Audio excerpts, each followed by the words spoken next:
جو شخص پوری زندگی تہجد کی نماز پڑھتا رہا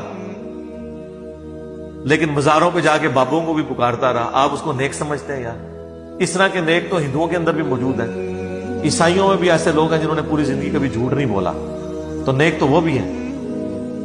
مدر ٹریسا سے زیادہ کون نیک تھا جس نے ہزاروں یتیم بچیوں کی کفالت کی ہے؟ اسے نوبیل پرائز بھی ملا تھا، انڈیا میں، کرسچن تھی، نیک تو وہ بھی تھی۔ داڑیوں سے، نیک اعمال سے آپ یہ نہ سمجھیں کہ وہ شخص واقعی نیک ہو گیا۔ نیک وہ ہوگا جس کا عقیدہ بھی قرآن و سنت کے مطابق ہو۔ اور یہ وہ بات ہے جو سارے کرتے ہیں۔ آپ بریلویوں سے پوچھیں نا کہ جی وہ اہل حدیث دیکھیں اتنی لمبی نمازیں پڑھتے ہیں، وہ کہتے ہیں نمازیں کیا ہے، ہی گستاخ ہیں۔ ہاں، اس کا مطلب ہے وہ خود بھی مانتے ہیں کہ عقیدہ درست نہ ہو تو لمبی داڑھی، نبی نماز کسی کام کی نہیں۔